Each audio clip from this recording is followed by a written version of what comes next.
Today, NWS meteorologist Alexis Hermanson talks to Wildfire Division Chief Chris Chambers to find out what goes into making your home into a defensible space. This and more on NWS Medford Explains.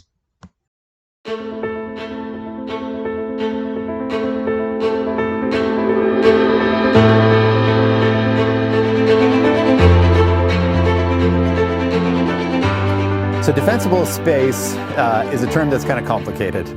Most people think of it as an area around your house where firefighters can work to protect your home from a wildfire. While that's not untrue, we want people also to think about defensible space as an area, including the house, where if fire is approaching with a barrage of sparks and embers and even an outbuilding or somebody else's house catching fire next to yours, that your house can survive even if firefighters can't be there.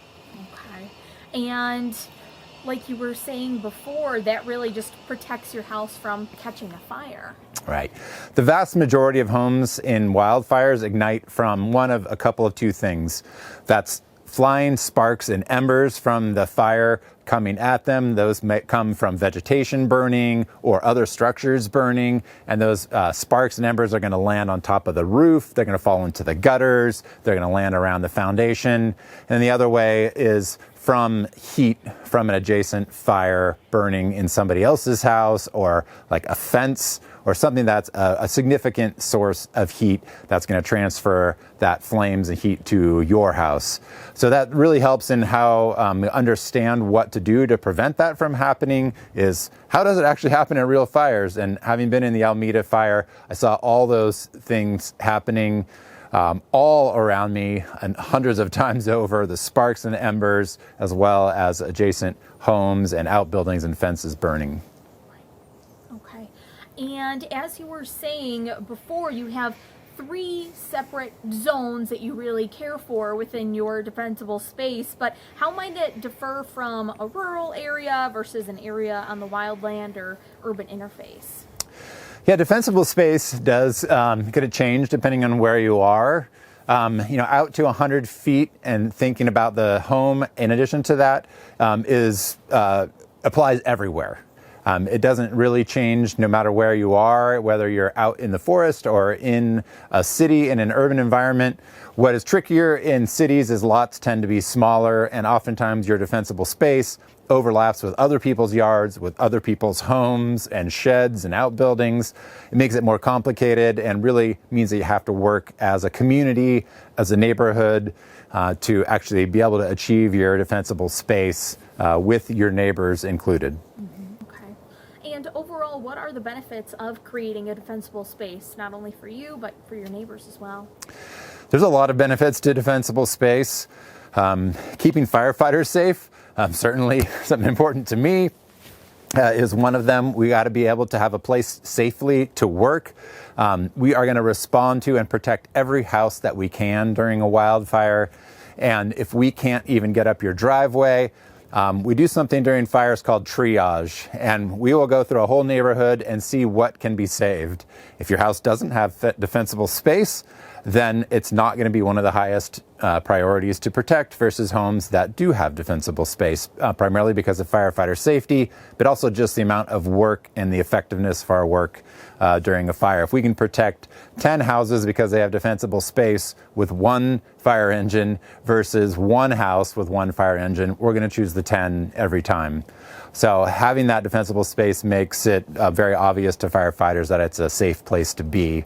It also keeps your house from igniting, which then impacts other people's homes, because a burning home puts out a ton of heat, as well as a lot of embers and sparks that will ignite neighboring homes.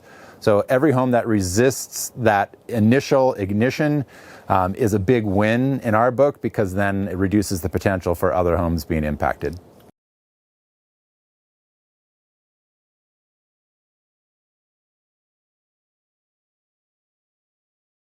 Part of home hardening and defensible space is, what is the building made out of?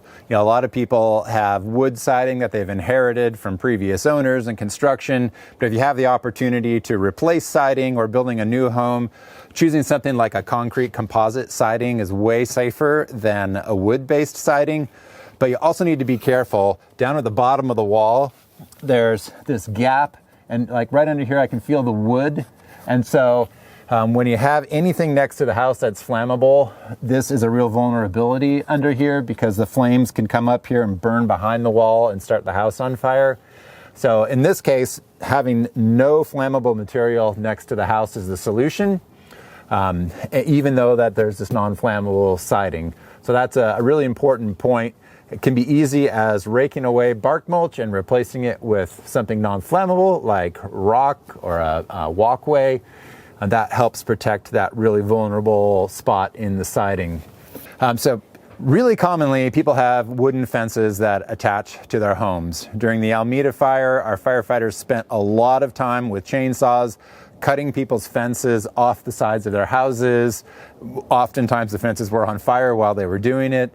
The fence just is a fuse or a wick of fire right to the side of your house. A better option, like this homeowner has chosen, is to use a non-flammable fence. It doesn't have to be the entire fence, although this case it is mostly, but just the 5 to 6 feet right next to the house like this gate can provide enough clearance that even if the fence is burning further away, it can't attach to the house right through a wooden gate. So it's kind of a lower expense option for just replacing a gate with something non-flammable to help keep the fence and the gate from becoming a wick for fire to get to the house. Another important point is storing things around your house. Everybody's got stuff that they want to store around their house. I do. I know that from my own house. The key is during fire season is to make sure you don't store flammable things right next to your home. Wood piles are a number one culprit. Wood piles, of course, are flammable because they are fuel that you're going to burn in your stove, which is great during the wintertime, but during the summertime and it's fire season, you want to have wood piles moved at least 30 feet away from your house or enclosed, maybe in like a tin shed is a good way to store firewood. Anything else like cardboard boxes, building materials, even things like lawn furniture can be flammable if they're made out of wood. So during summer, really think about what you store around your house and realize that maybe if the fire is close and is spreading fast, you're not going to have time to move all the things you thought you were going to have time to move. Moving them ahead of time during fire season is a lot better bet than relying on time ahead of a fire that would be moving fast.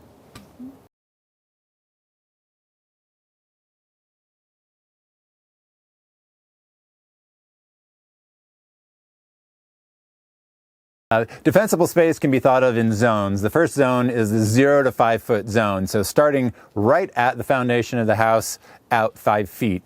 A really clean example here is instead of having the vegetation right next to the house in a flower bed, have a walking path next to your house and have the vegetation and flowers 5 feet away from the house. That's a pretty elegant solution to the issue of having flammable things next to your house.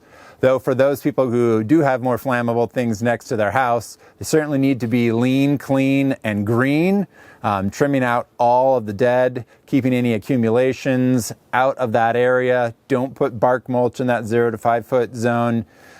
Keep plants small like this one here, this rosemary. Although it is a flammable species, keeping it cleaned out, keeping it low in stature is really important. Same thing with lavender.